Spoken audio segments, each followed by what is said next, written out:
कुछ नहीं अंकल, कुछ नहीं है, कुछ नहीं। वो ऐसे नहीं मानेगा, इतना हंसाऊंगा कि रोने लगेगा। ये कौन सी किताब है? मेरी किताब? चल आजा आजा, आज नहीं छोड़ूंगा तुझे। समधी जी को बुलाइए, समधी जी को बुलाइए।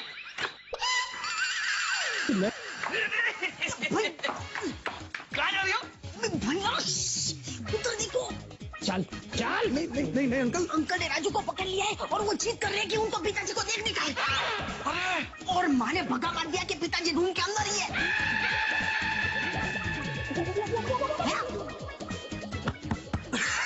तूने रोका क्यों नहीं? अरे भैया मैंने ट्राई की लेकिन अब कुछ नहीं हो सकता। भैया भागो, याद है भागो। मैं क्या बोल रहा हूँ सुन। ये भागो, मैं भाग जाऊंगा।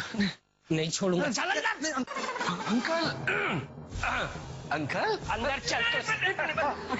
क्या हुआ अंकल? बेटा ये मेरी किताब चुरा कर भाग रहा था। जब मैंने इसे पकड़ा तो ये कह रहा है कि समधी जी ने ये किताब मुझे देने के लिए भेजी थी। अगर समधी जी ने ये किताब मुझे देने के लिए भेजी थी तो ये छिपा कर क्यों ले जा रहा था? वो अंकल मैं आपको सरप्राइज देना चाहता था ना। अच्छा बेटा, आज मैं तुझे ऐसा सरप्राइज दूंगा कि तू भी याद करेगा। चल चल। एक अंकल, राजू ऐसा नहीं है, गलती हो गई उससे, वो बहुत भोला है और हैंडसम भी। आज ये कितना हैंडसम है इसे मैं बताता हूँ। चल अंदर चल। समधन जी मुझे जाने दीजिए अंदर। नहीं इस तरफ से आइए आप। अंकल मेरी बात सुनिए। अंदर आजा तू। चल चल।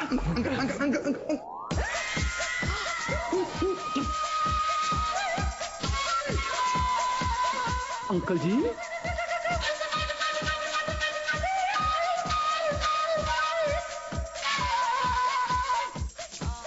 अंकल जी, अंकल जी, अंकल जी हमें माफ कर दीजिए अंकल जी।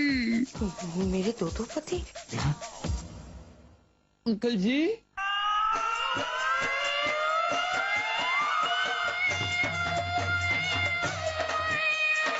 तुम्हारी हिम्मत कैसे हुई हमारा ध्यान भंग करने की?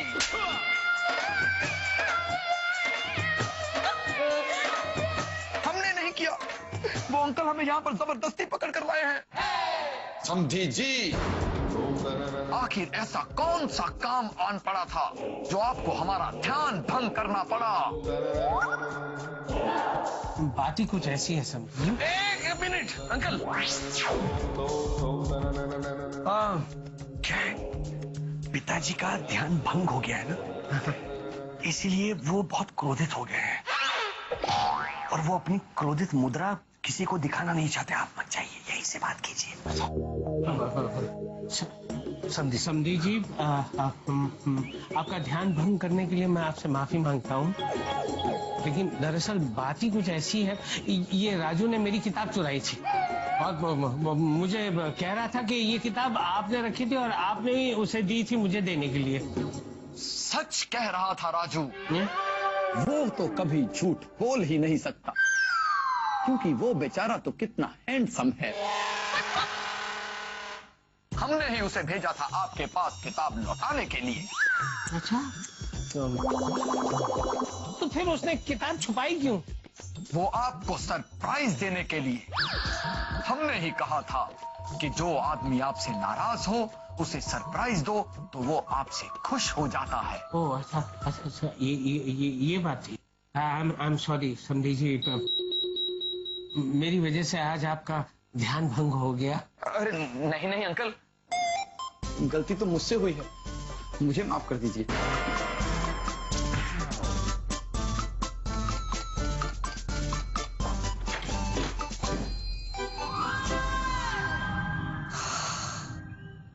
अरे लेकिन ये दूसरा ईश्वर है कौन?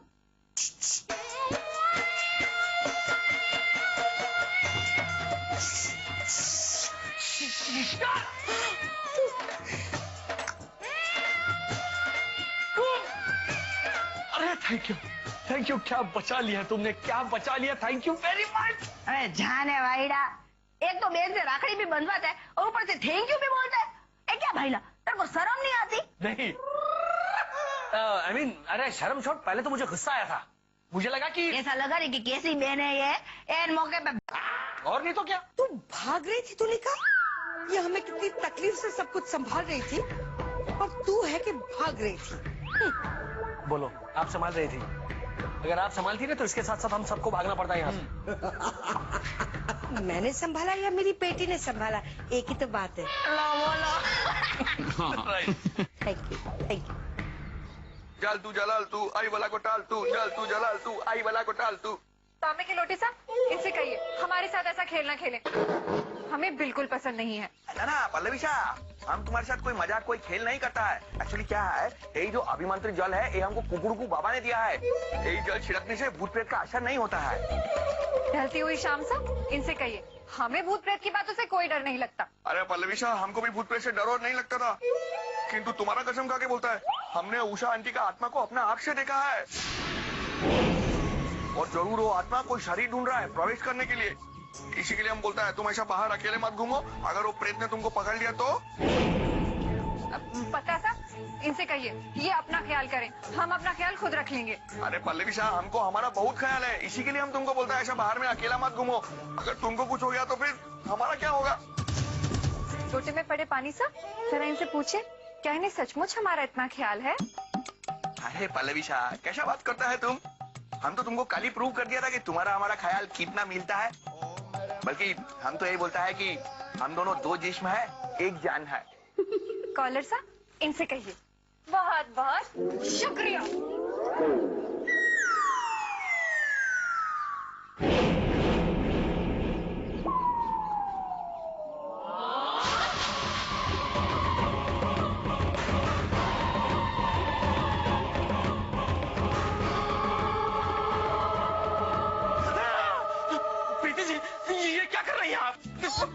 सॉरी, वो मैं ये चाकू ना और तकिए के नीचे रखने के लिए आई थी ताकि भूत प्रेत का साया हम पर ना पड़े। प्रीति जी, आप किस प्रकार की बातों में विश्वास करने लगी हैं? यह अंधविश्वास आपके मन में डाला किसने? वो गोंडकोल कह रहा था कि उषा जी है ना, उनकी आत्मा भटक रही है और वो ना किसी शरीर में प्रवेश करना चाहती है ताकि वो अपना बदला ले सके। उसके लिए गोंडकोल कोई जंतर मंतर का पानी भी लेके आया था, लेकिन पल्लूसा ने वो सारा पानी उसी के ऊपर गिरा दिया। प्रीति जी, आप परेश जी की बातों पर विश्वास कर ही क्यों रही हैं? आप तो स्वयं जानती हैं कि उन्होंने मंत्र पढ़ा, उसके बाद भी कोई आत्मा नहीं आई थी। मालूम है, लेकिन फिर भी फॉर सेफ साइड देखो, इससे कोई फायदा भी नहीं होगा और कोई नुकसान भी नहीं होगा, है ना? प्रीति जी, पहले ये मुझे दीजिए। देखिए, व्यर्थ में भयभीत होने की आवश्यकता नहीं है, इस भय को अपने मन से निकाल दीजिए। देखिए, मुझे अपनी कोई चिंता नहीं है, लेकिन अगर आपको कुछ हो गया ना। देखिए, मुझे कुछ नहीं होगा, क्योंकि भूत प्रेत कुछ होते ही नहीं है और ना ही इस घर में कोई आत्मा भटक रही है। आप निश्चिंत होकर सो जाइए बस। अच्छा।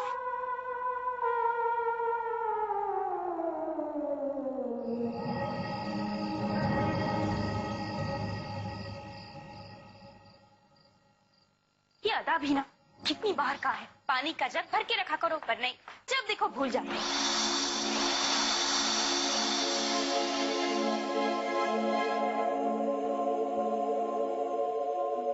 ओम ह्रीम क्लीम चामुंडाय विचे, न देख तेरे आगे ना देख पीछे, बस रख ले पंजे पे पंजा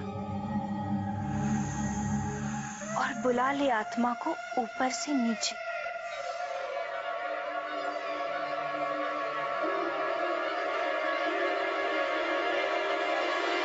आरती बेटा,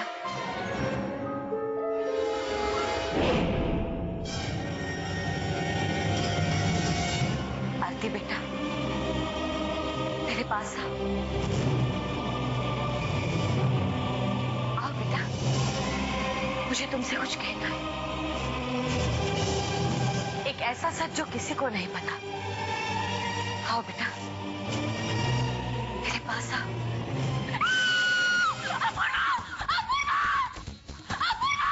आरती, क्या हुआ? क्या हुआ? क्या हुआ? अरे तू यहाँ थी, तुम दोनों के बीच झगड़ा हुआ। अपूर्वा, शांत हो जा बेटा, शांत उसको लगता है चक्कर आ रहे, बैठा रहो। शांत हो जा बेटा, शांत हो जा। हम सब पानी दो तो। आरती भाभी के लिए था। मैंने उन्हें देखा। किनको बेटा, किनको देखा?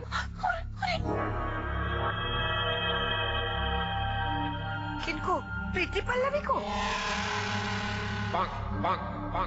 नहीं माँ, उषा आंटी को।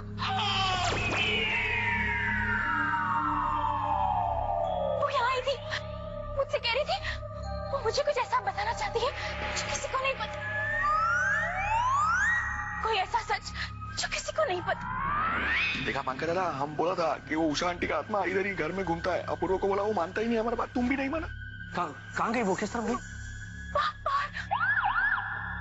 ओके, आप लोग यही रहो।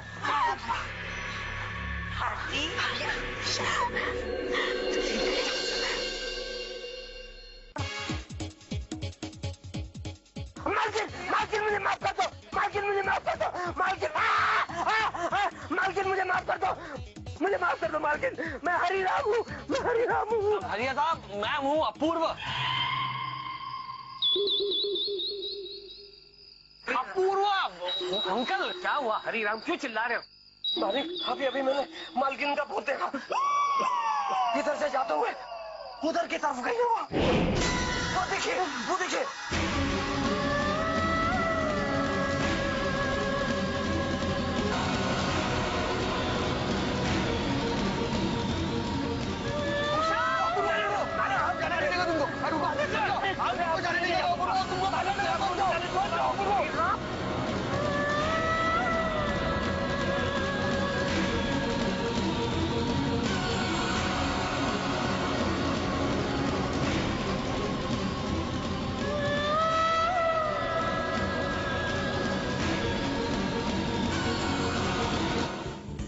उषा जी,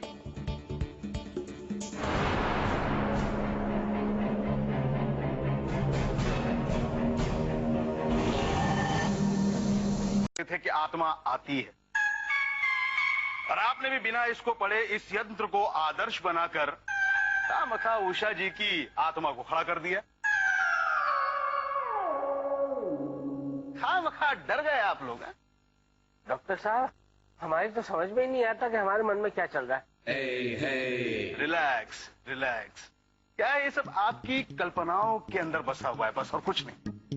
वैसे इसके अंदर एक और चीज लिखी है कि अगर मैं किसी मृत आदमी का नाम लेकर इस यंत्र को जलाऊं तो उसकी आत्मा मेरे सामने आ जाएगी और उसकी आत्मा मेरे शरीर में प्रवेश भी कर जाएगी।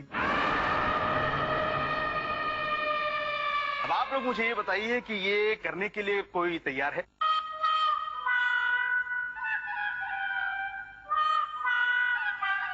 ओके, खैर जाने दीजिए। क्या है, आप सब लोग बहुत ज्यादा डरे हुए हैं। चलिए काम करते हैं कि मैं एक्सपेरिमेंट करता हूं। देखते हैं उषा जी की आत्मा मेरे शरीर के अंदर प्रवेश करती है या नहीं। तो अब मैं इसे जलाता हूं।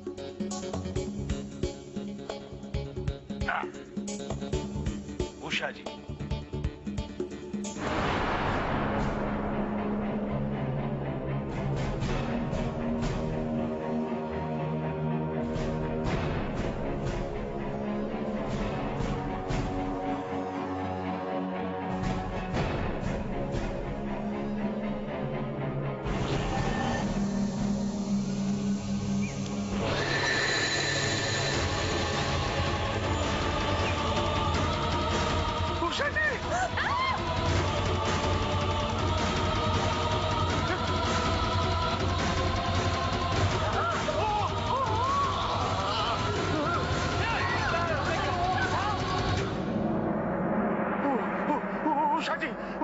उषा जी मुझे दिखाई दी।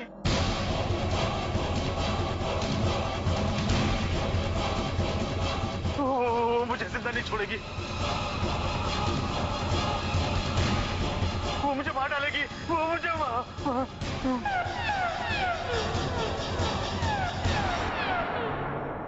हमें भी यही लगता है कि उनकी इच्छा कुछ और चाहती है। क्या आखिर इच्छा है क्या, ये कौन बताएगा हमें?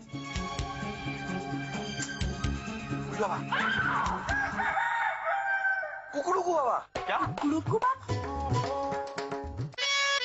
आपकी बिल्लियां।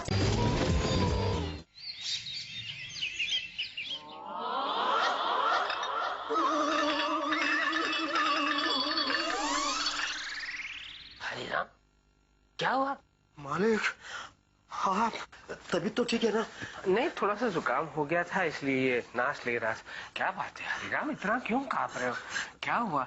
तुम्हारी आंखें भी बता रही कि कल रात को तुम सोए नहीं। मालिक, कल रात को सबने अपनी आंखों से मालकिन का भूत देखा। उसके बाद जब से मैं आंखें अपनी बंद करता हूँ, सफेद साड़ी में मालकिन सामने आ जाती है। तब से आंखें पलक झपकाने से भी डरती है। मालिक, आपकी आंखें भी देखकर लगता है कि आप भी रात भर सोई नहीं। आप थोड़ा सा आराम कर लीजिए, मैं चाय बाद में लेके आता हूँ। हरिराम, आराम नहीं करना है भाई। पूरी रात ये सोचकर परेशान था कि डॉक्टर एडन वाला का साइंस भी फेल हो गया। उसे भी उषा दिखाई दी और वो बेहोश हो गया। वो तो अच्छा हुआ कि समय से उसे हॉस्पिटल ले गए, वरना अब तक तो उसका राम नाम सत्य हो गया होता।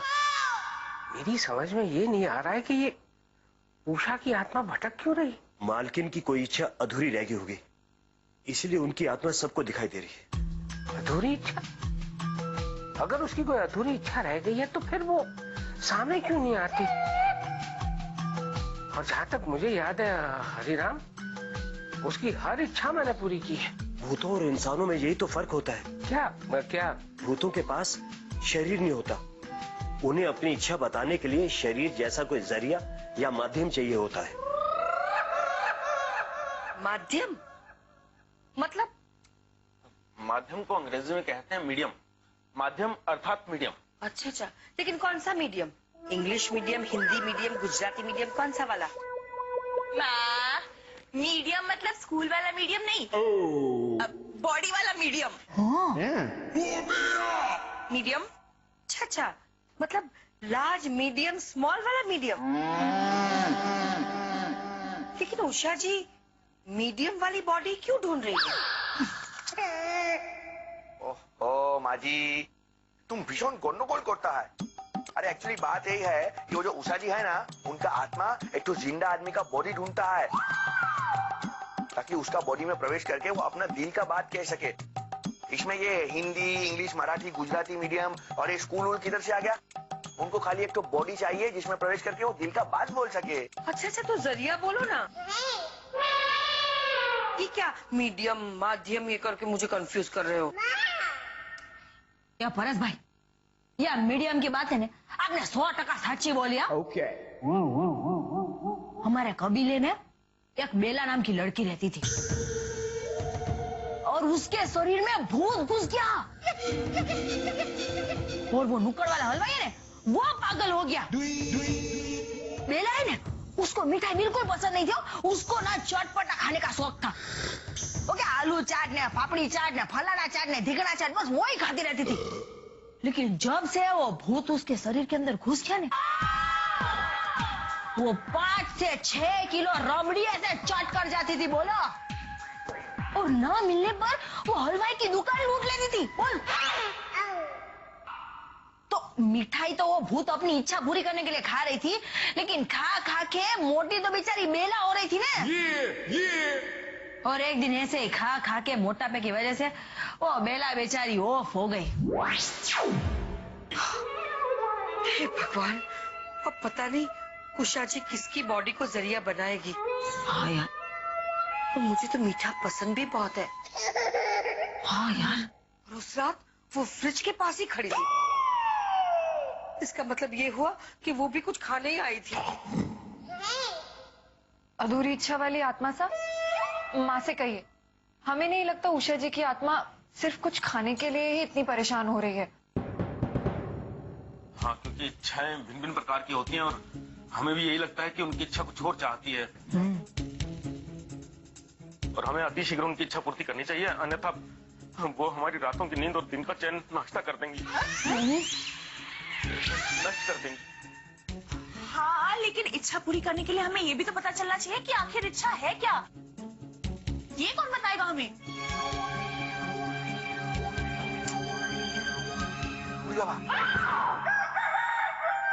कुकड़ू बाबा। क्या? कुकड़ू बाबा? हाँ, खाली एक ही ऐसा आदमी है जो हमारा सब प्रॉब्लम सॉल्व कर सकता है और वो है ए कुकड़ू बाबा।